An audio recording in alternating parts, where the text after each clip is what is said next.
What's going on, guys? So all in all, I had a good race weekend.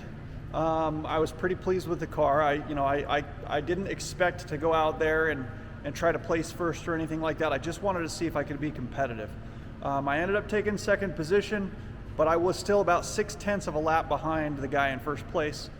He's in a BMW, and so I've got to try to find a way to close that gap. Now, originally this Nissan was built as a spec car, and spec car basically says, hey, these are all the rules. Everybody has to run the same suspension. Everybody has to run the same power to weight, all those types of things.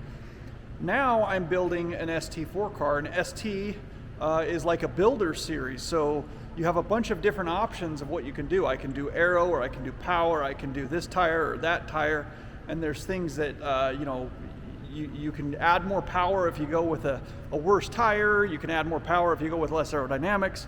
But I knew what my power already was. It was pretty low. It was only like 243 horse. So with 243 horse, I could go with the Hoosier tire, which is a very nice, sticky, consistent tire. And I could do all the aero stuff. And so I wasn't sure how the car was going to perform with all the aero stuff, but that's the direction I wanted to go because, like I said, I knew what my power was. Well, lo and behold, the second I get to the racetrack, the second we take off, when the green flag drops, two BMWs just completely outpulled me on the straight, and by a lot. So even if my car was a lot stickier through the corners and stuff, which I feel like it probably was, but they could just power out of everything from me, and I just couldn't quite keep the pace that they could. So now what I'm going to do is I'm going to try to add some power into the engine. Not just add power, but try to add it through the whole power band, try to get a stronger torque curve. My horsepower and my torque both drop off at about 6,000 RPMs right now.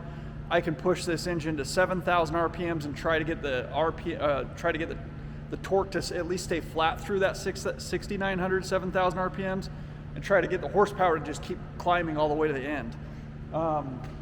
So if I can add some horsepower, if I can get to like 268 horsepower, then what I can do is a couple different options. So if I get lucky enough to get all the way up to about 268 horse, what I can do is I can shorten this splitter to where it's only 4 inches out from the bumper. Then I no longer have to take a deduction for the splitter because it only goes to the center line of the front axle anyways. Technically, with how big my splitter is, I could have went all the way to the front bulkhead of the motor, or the compartment. But I didn't do that, so realistically I can just cut about 1 inch off of this splitter and I don't have to take that deduction. I can close these vents back up, I won't have to take that deduction. I took a deduction for a rear diffuser and I never even put one on. So I could just leave that off. The wing is kind of accepted, there's no deduction. Positive credit that you can get if you use what is called BTM aero, which is like the original manufacturer, just roof line and everything without all the aerodynamics, I could actually get some credit for that. But just running a wing is no credit, no deduction. You just don't get the credit. So I can have the wing, I can have the splitter, I can get rid of the canards, I can get rid of the louvers, and I can get rid of the rear diffuser. I could stay on the Hoosier and run up to 268 horsepower at my same weight.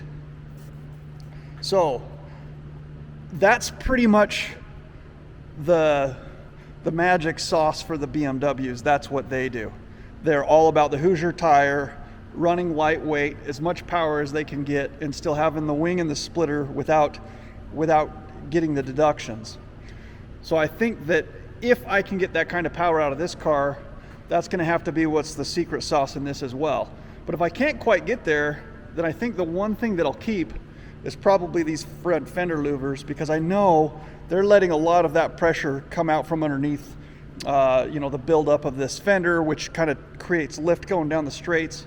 So I think I'm going to get rid of the canards.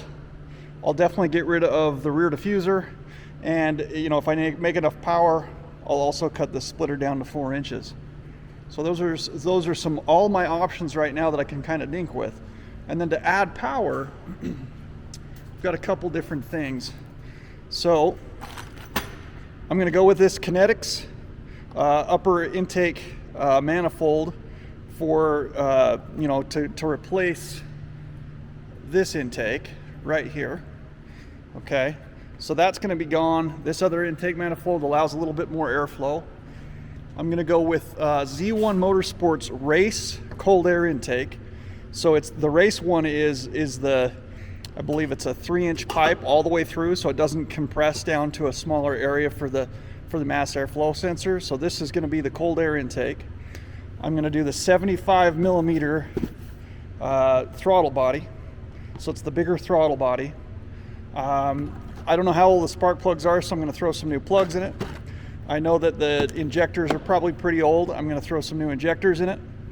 And then I'm gonna throw some of these new Z1 coil packs in it. I've also got a lightweight pulley coming. So we're gonna replace the pulley that's down here.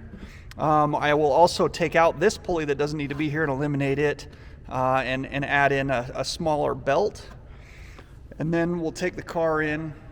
Oh, actually, on their way in too, is I've got this lower plenum here that's gonna be ported, and the one below that that's gonna be ported.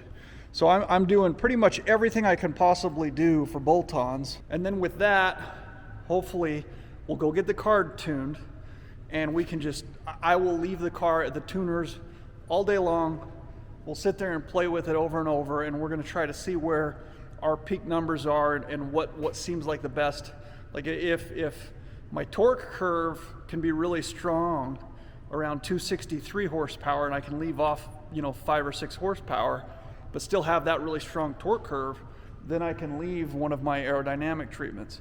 If I can get all the way up to 268 and it creates a really good torque curve as well, and everything just seems like that's where it's gonna be, then I can get rid of all the aero treatments. Or what I could also do, if I can get up to like 275 horsepower, then what I could do is leave all my aero treatments and go back to the Toyo tire, which isn't quite as sticky or grippy as the Hoosier, but it's still a fast tire. It would be really interesting to take the car in like that power and try the Toyo, try the Hoosier, and just see how much faster the Hoosier is. It would have been nice to be able to do that this last weekend. I had Toyos. They were old Toyos, so I was actually about 2 seconds a lap slower on the old Toyos versus the new Hoosier. But that's really kind of expected. So I don't know. If I had a brand new Toyo and a brand new Hoosier, I still imagine the Hoosier is definitely going to be faster. The other thing is it's not only going to be faster, I think it's also more consistent. So throughout the race, I was really able to put in some great race pace. It just wasn't quite competitive, to keep up with the guys in front of me with the power that they had. But, that's what's kind of fun about this builder series, is that I can sit here and go back and forth and tweak the car and try different things and try to find out where this car wants to be the happiest, with a mix of aerodynamics, a mix of power, a mix of tires, and all that stuff. Now, if I can get the really strong amount of power out of this car and I can leave the aero, the Toyo might be the way to go.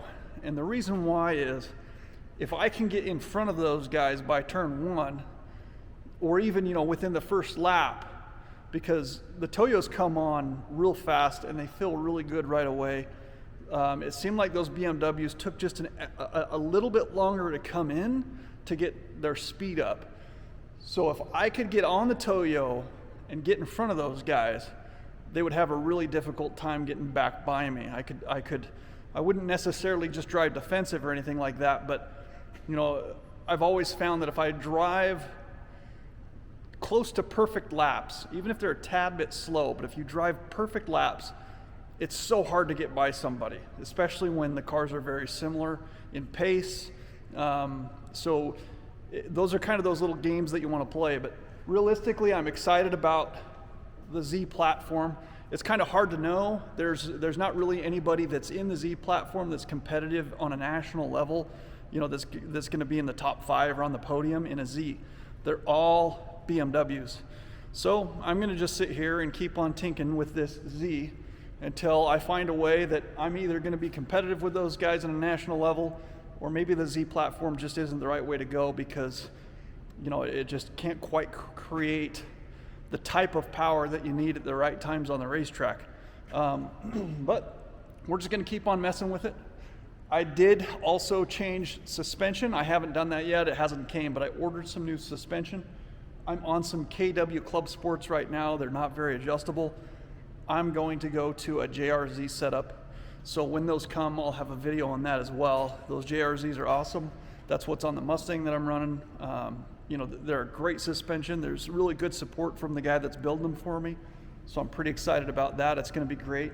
The car's going to feel quite a bit different at that point. But right now, let's tear this thing down. Let's get all the goodies and parts put on it. Let's get it over to the dyno. Let's sit there and dink with it until we get our power right exactly where we want it. I've got two separate ECUs, so what I'll probably do is maybe, depending on what kind of power levels I can achieve, I'll tune one's ECU for the max horsepower, and I'll tune another ECU for a certain level of horsepower where I could leave aero or go with a different tire or whatever. And so that way I have two options that I can go with, depending on how things are going, or maybe what track I'm on, or it might depend on based on the length of track or the tightness of the track and different things like that, whether I want to go with more power or more aero. And so, that's kind of why I decided to go into this class. It just kind of got mundane. We had a lot of great drivers. I learned a lot being in a spec group, especially with the quality of drivers that we had and the skills that we had to acquire to be able to be competitive in that group. And so I feel like I'm there now. I feel like my driving style and my driving technique and my abilities behind the wheel are strong. They are competitive on a national level.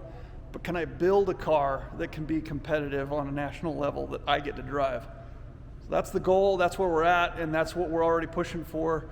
6/10 is a lot to try to make up per lap, but honestly, the car, it did better than I thought it would.